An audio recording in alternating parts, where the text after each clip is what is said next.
Today we will analyze a long knife stabbing, and we will refer to several schools of thought for this purpose. Where our goal is to understand the theoretical foundations of self-defense in this scenario. Just to remind you, the stabbing can be from above, from the side, from below, or by cutting with the knife. When I saw several recordings of different methods, I found characteristics that unite them, such as, for that matter, moving from the line of the knife's impact, deflecting the knife, breaking the knife, and taking control of the attacker. Although almost all of these 4 steps appear in different methods, there are still small differences. Are these differences minor? Or are these differences important in terms of survival in this type of stabbing event? Stay with me immediately, we'll start the analysis with you Gil Peleg from the Fitness Warriors Club. Enjoy watching.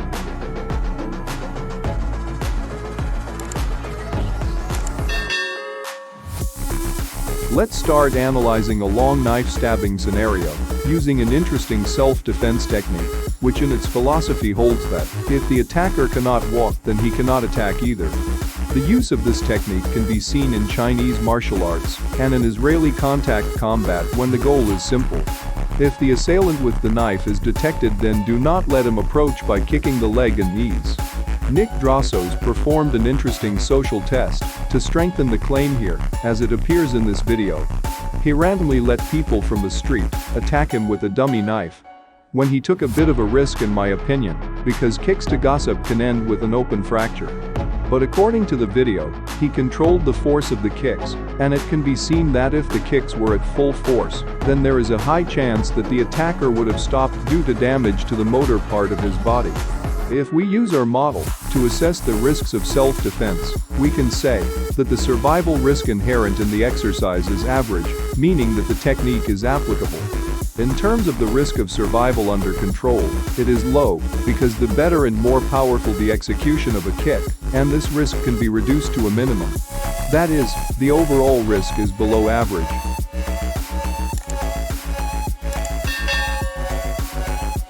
In the second part, we will see what unites different martial arts and fighting methods in self-defense against knife stabbing.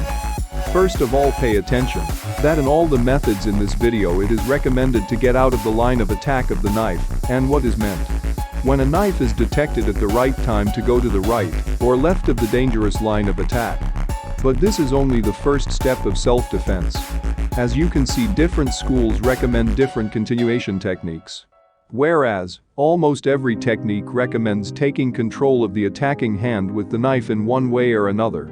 At this point, I would like to draw your attention. As you can see from Nick Drossos' experiment with a real knife attack, traditional self-defense techniques against a knife do not work. That is, according to our risk assessment, inherent risk is infinitely high, which means that the chance of survival is extremely low and tends to 0. And the reason why it is not possible in reality to take control of the attacking hand as long as the attacker resists. In all the videos above, the attacker stops resisting as soon as the first attack of the knife is made. That is, it is assumed that the neutralizing strike had an effect. And I ask you, what are the chances that during stress you hit the attacker's jaw? Chance is low. Therefore, in reality, the knife in the second blow may very likely hit the victim. So how do you solve the problem? For this purpose, we turn to Aiden Abolnik with a question. In KALAH, we're using this principle. Move out, and I'm not blocking. If you can see very quickly, I'm deflecting it, and I move, and I catch. I'm fighting, and I don't want this little knife arriving any chance to my throat. This is why we have the switch. Switching, continue fighting, and apply takedown to the floor. Speed.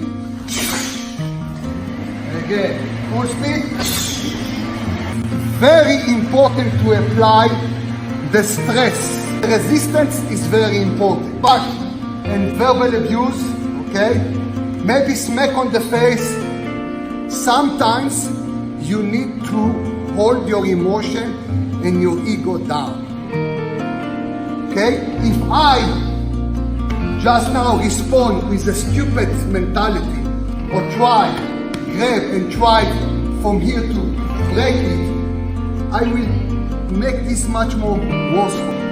Bro, please, no, try this. What's no, please.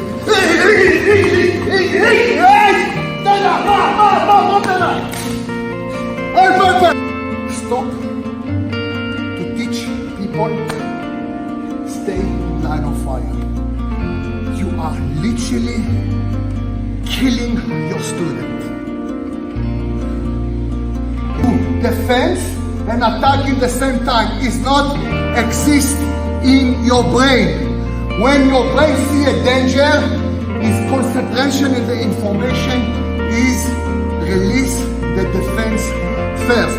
Only when your brain understands you have a form of control, then you will be able to attack.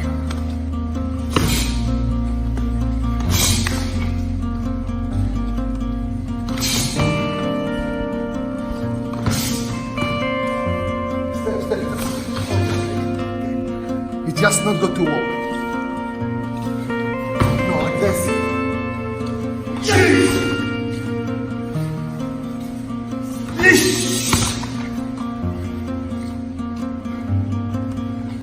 Position. And you open. Oh. You push. Okay, great. Going more. And if they move, I catch. Yes. Give a damage. I see it's out. You see how I'm switching. I'm stay close. And I switch. I don't want this close to my face. I can hold tight. Herman, resist when you can bring the knife up. Okay. Again. Okay. This step is dead. Resist. Take the knife down towards my leg. One. I create two. Use the fist to avoid this. Contact of my finger. Then maybe so. Okay, it's not a block. It's more dynamic. See what I put the arms. Close, bring the shoulder. Fight and